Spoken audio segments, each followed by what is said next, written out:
नमस्कार दोस्तों, मुद्दे की बात में आपका स्वागत है। समाजवादी पार्टी प्रमुख अखिलेश यादव ने अयोध्या के राम मंदिर के चंदे में कथित घपले, घोटाले और हेरफेर का मुद्दा उठाकर यूपी की सियासी तपिश बढ़ा दी है। समाजवादी पार्टी इस मुद्दे को उठाकर बीजेपी की सबसे मजबूत और पारंपरिक हिंदुत्व की पिच पर सीधे चोट करने की कोशिश कर रही है। तो सीएम योगी आदित्यनाथ ने दूध का दूध और पानी का पानी करने की चेतावनी देकर अपना रुख साफ कर दिया है।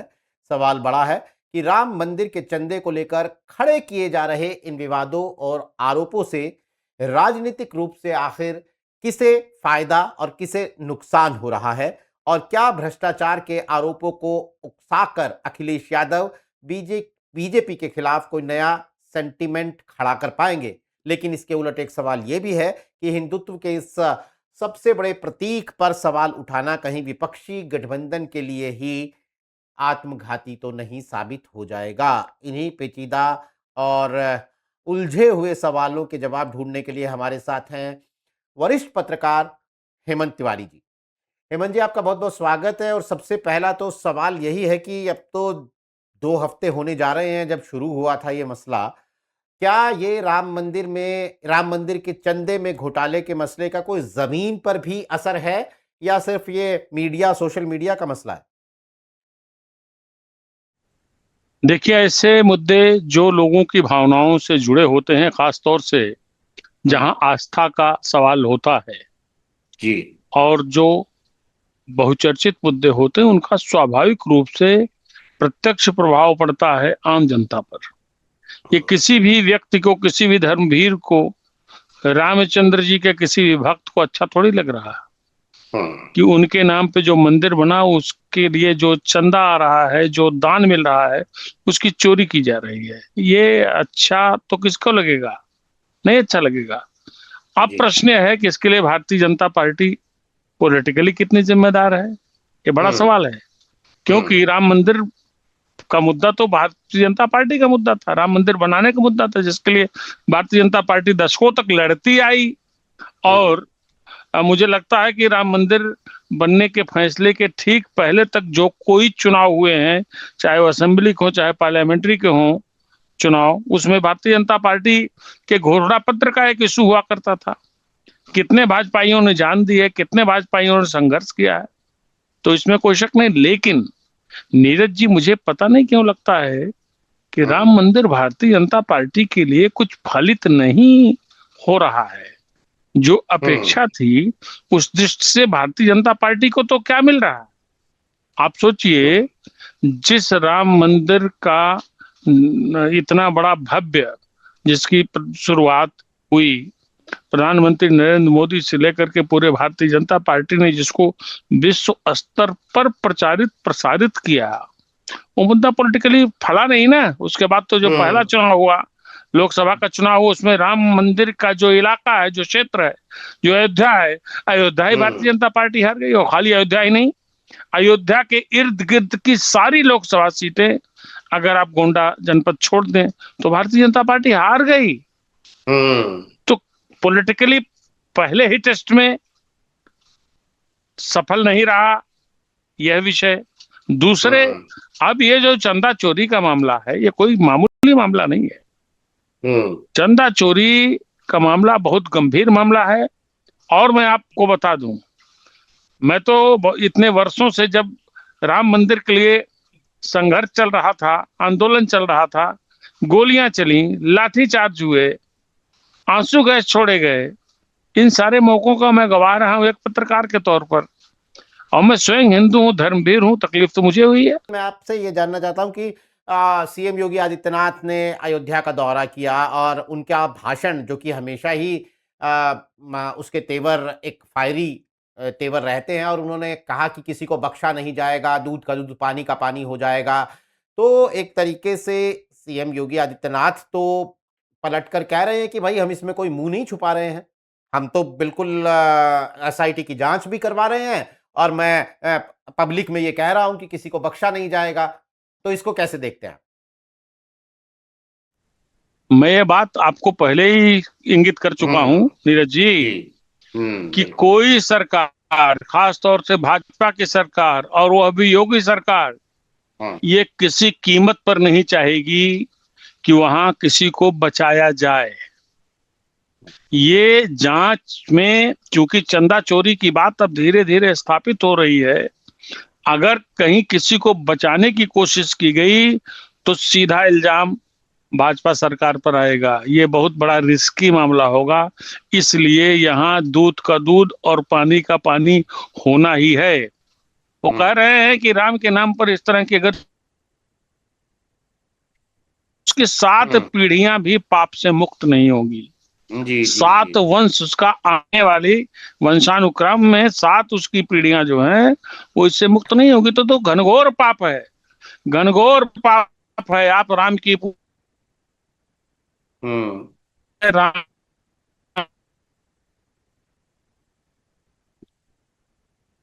चंदे की चोरी की जा रही है, ये तो बहुत बड़ा कलंक है। और कोई भी सरकार कलंक का भागीदार तो नहीं बनना चाहेगी। इसीलिए मैं कह रहा हूं कि मामला क्रिस्टल क्लियर है। चोरी हुई है, कायदे से हुई है, जम करके हुई है, लगातार उसका वॉल्यूम बढ़ता गया है और जब चोरी चरम पे पहुंच गई तब इस सारा मामला आज सामने है। ऐसे में जो भी दोषी हैं आप देख लीजिएगा, ये खाली पॉलिटिकल बयान नहीं है कि जो दोषी है वो पकड़े जाएंगे और उनके साथ सख्ती होगी। ये असली बयान है। जमीन पर आप यही देखेंगे कि जो पकड़े जाएंगे उन पे सजा होगी। समाजवादी पार्टी ने तो ये मसला उठाया, उसके बाद बीजेपी, हम देख रहे हैं कि सीएम योगी आदित्यनाथ ने खुद ही बयान दे दिया। बसपा ने दूरी बना रखी है। बसपा को इसमें कोई पॉलिटिकल एंगल नजर नहीं आ रहा है। हाँ, बसपा कायदे की बात तो है कि बसपा, अगर अखिलेश यादव ने कहा है बसपा अपोजिशन में है तो उसको इशू तो जरूर उठाना चाहिए था। लेकिन मुझे लगता है कि इधर कुछ दिनों से मैं देख रहा हूँ, कुछ समय से देख रहा हूँ कि बसपा इस तरह के विषयों पर सीधे प्रहार करने से थोड़ा सा परहेज कर रही है। सीधे प्रहार खाली इन विषयों पर ही नहीं, भारतीय जनता पार्टी पर भी वो प्रहार जो एक जमाने में मायावती किया करती थी, जो उनका अटैकिंग मिजाज हुआ करता था, वो शिथिल हुआ है। अब हो सकता है कि उनको लग रहा हो कि कंट्रोवर्शियल मुद्दा है, अगर हमने इसमें अपना टांग अड़ा दी या इसमें मैंने अपना बयान दे दिया या इसको मैंने कंडेम कर दिया और कल को मान लीजिए जांच हो रही है, जांच में कोई चीज न निकले तो फिर हम इस तरह का रिस्क क्यों ले। मायावती इस वक्त इस तरह के रिस्क लेने से थोड़ा सा बच रही हैं, थोड़ा सा। जी जी जी जी जी। और वैसे भी मायावती रिएक्ट करती हैं तो वो उनका इंतजार जो है वो अभी 10-15 दिन या उससे ज्यादा लंबा भी हो सकता है हमारे सामने कोई प्रतिक्रिया आए। लेकिन फिलहाल बसपा ने इस मसले पर दूरी बना रखी है। एक बात और कि अखिलेश यादव ने हाल में एक ब्राह्मण सम्मेलन किया, तो ये कोई टाइमिंग जुड़ती है क्या? क्योंकि अखिलेश यादव ब्राह्मण सम्मेलन कर रहे हैं, ब्राह्मण वोटरों में सेंध लगाने की कोशिश कर रहे हैं, उसी समय ये मसला हो जाता है। तो आप इसमें कोई तार जुड़ता हुआ देख रहे हैं? मेरा मेरा मतलब तार कोई कॉन्स्पिरेसी का नहीं है, पॉलिटिकली क्या अखिलेश यादव को ब्राह्मण वोट के नजरिए से इसका कोई फायदा हो सकता है? देखिए, अखिलेश यादव तो लगातार कोशिश करेंगे कि ब्राह्मण वोट के नजरिए से इसका कोई फायदा हो। अखिलेश यादव को इस बात का इल्हाम है, पॉलिटिक्स करते हैं, सबसे बड़े अपोजिशन है। 2024 में भारतीय जनता पार्टी को पछाड़ा है। 2022 में ही बहुत बड़े एस्पिरेंट थे चीफ मिनिस्टरशिप के, उनको लगता था सत्ता में आएंगे। 2027 उनको लगता है कि 24 के परिणामों के बाद अपेक्षाकृत आसान है, सत्ता में आ सकते हैं, उनके दिमाग में है। और अखिलेश यादव को पता है कि उत्तर प्रदेश में जब तक ब्राह्मणों क्षत्रियों का यानी मोटे तौर पर अपर कास्ट का एक अच्छा खासा शेयर नहीं लिया जाता वोट्स का, तब तक यहाँ सत्ता पाना संभव नहीं है। वैसे ये बात किसी भी पार्टी के लिए लागू होती है। जब तक आप ब्राह्मणों का खास तौर से और वैसे ओवरऑल अपर कास्ट का एक लायन शेयर वोट आपको नहीं मिलता है, तो आप समझिए फिर ये आप उत्तर प्रदेश में सत्ता में नहीं आ सकते। ये सबके लिए लागू होता है। ठीक है, जोड़ तोड़ की सरकार बनाना अलग बात है, लेकिन अगर आपको लगता है कि आपको सत्ता में आना है, आपको चीफ मिनिस्टर बनना है, तो ब्राह्मण वोटों को लुभाना आपकी मजबूरी है। ये अलग बात है कि भारतीय जनता पार्टी के मुकाबले इस मामले में बहुत कमजोर है अखिलेश यादव, क्योंकि खाली उनके वक्त से नहीं, उनके मरहूम पिताजी मुलायम सिंह यादव के समय से ब्राह्मण कभी वोटर नहीं रहा समाजवादी पार्टी का। उनसे अलग थलग रहा, एक दो बड़े नेता जरूर हुए हैं समाजवादी पार्टी में, लेकिन ब्राह्मण कभी वोटर नहीं रहा। तो ऐसी सूरत में कोशिश करने में क्या जाता है, कोशिश तो वो करेंगे ही। और चूंकि मौका मिल गया है, जब मौका मिल गया है तो ब्राह्मण सम्मेलन करें, ब्राह्मण नेताओं को सामने आगे करें। और इस वक्त चूंकि राम मंदिर से जुड़ा विषय एक है, तो वो कोशिश कर रहे हैं। और राम मंदिर का स्थान जो है अयोध्या, वहां से उनको सुपरिणाम करीब 2 साल पहले मिल ही चुका है। तो कोशिश करने में क्या जाता है। और अखिलेश यादव को तो पूरी कोशिश करनी चाहिए। इस वक्त हर मौका जो भी भारतीय जनता पार्टी के विपरीत जाता है, उनको लगता है, अखिलेश यादव को लगता ही नहीं है, मुझे भी लगता है कि अभी भी ब्राह्मण पूरे तौर से उत्तर प्रदेश में जो नाराज था भाजपा से तमाम कारणों से, उसकी नाराजगी अभी खत्म नहीं हुई है। तो अखिलेश यादव के पास एक अवसर है, वो अपनी कोशिश कर लें, अपने पत्ते फेंकें, ब्राह्मण कार्ड खेलें, हो सकता है कुछ लाभ मिल जाए। उनको लगता है कि भाजपा ये भी जी एक, जी एक समाजवादी पार्टी में जो पूरे देश भर में जो टीएमसी और उद्धव की शिवसेना के आलोक में जो पूरा एक वातावरण चल रहा है कि क्षेत्रीय पार्टियों में जबरदस्त टूट हो रही है और कोई पार्टी इससे अछूती नहीं है, और अब अगला नाम समाजवादी पार्टी का हो सकता है, ये एक बड़ी चर्चा चल रही है। अब इस पर, ये चर्चा अपनी जगह है, इस पर समाजवादी पार्टी के नेताओं का पलटवार है कि राम मंदिर में चंदे के घोटाले की खबरों से ध्यान हटाने के लिए ये खबरें प्लांट करवाई जा रही हैं। आप इन दोनों चीजों को कैसे देखते हैं? देखिए, जब एक अवसर मिलता है किसी भी दल को, तो वो एक तो उसका लाभ लेने की कोशिश करती है, दूसरे उसी के आड़ में अपनी कमियां या खामियां छुपाने की कोशिश करती है कोई भी पार्टी। समाजवादी पार्टी ऐसा ही कर रही है, ऐसा नहीं है। जहां तक समाजवादी पार्टी में टूट का सवाल है, तो ये इसकी कोशिश तो पिछले 1.5 वर्ष से लगातार चल रही है, 1.5 वर्ष से लगातार चल रही है। लेकिन फर्क क्या है कि किसी और राज्य में ऐलान करके तो कोई टूट हुई नहीं। जी बिल्कुल। हाँ। यहाँ तो ऐलानिया ओम प्रकाश राजभर जैसे लोग ऐलान कर रहे हैं कि टूट हो रही है। और संजोग देखिए कि केशव प्रसाद मौर्य जैसे बड़े स्थापित नेता, बड़े नेता, भारतीय जनता पार्टी के देश के मतलब टॉप ओबीसी लीडर्स में जिनकी गिनती होती है उत्तर प्रदेश में, मुख्यमंत्री पद के दावेदार रहे हैं, आगे भी रहेंगे।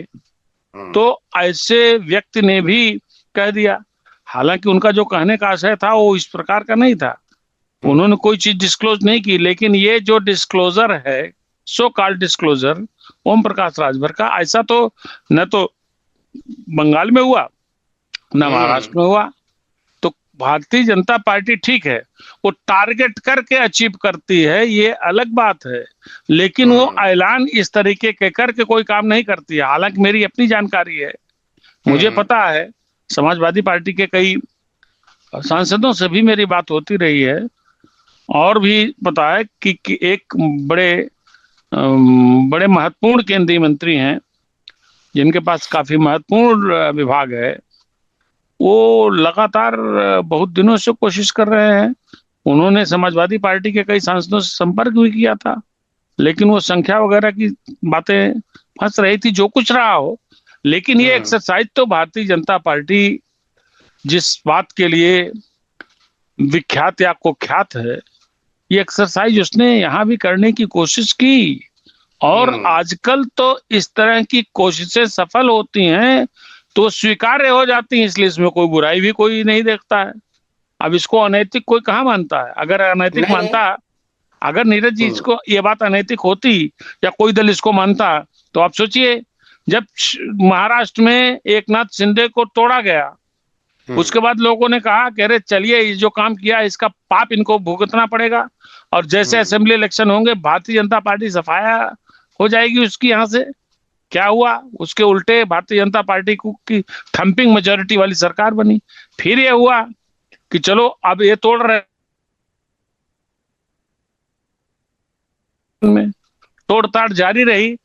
और म्युनिसिपल कॉर्पोरेशन के इलेक्शन में क्या हुआ? भारतीय जनता पार्टी पहली बार अपने दम पर वहां सत्ता में आई। तो इसका तो न तो पॉलिटिकल नुकसान कोई देखा गया है, न इसको अनैतिक माना जाता है। तो करने में क्या बुराई है? यूपी में हो रही थी एक इस तरह की कोशिश, मुझे भी पता है हम्म। जी। तो मतलब और इसका ओम प्रकाश खुलासा करके इसके तो दो ही मतलब निकलते हैं ना, कि एक तो या तो ये कहा कि भाई ऐसा हो रहा है आपकी पार्टी में, आप सतर्क हो जाइए, और इसका दूसरा मतलब ये निकलता है कि ऐसा हो रहा है, रोक सको तो रोक लो। ऐलान करने का तो यही, दोनों में से एक ही मतलब निकलेगा ना। ऐसा है कि ओम प्रकाश राजभर, इसमें कोई शक नहीं कि अपनी जाति के, राजभर बिरादरी के बड़े नेता हैं।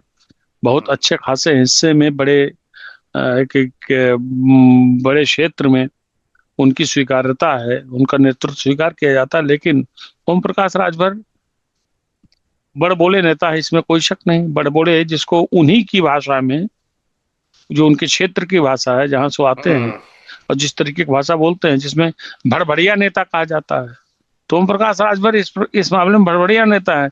ये तो उन्होंने भड़बड़ेपन में, बड़बोलेपन में ये सारी बात कह दी। उनको तो अखिलेश यादव पे अटैक करना है इस वक्त।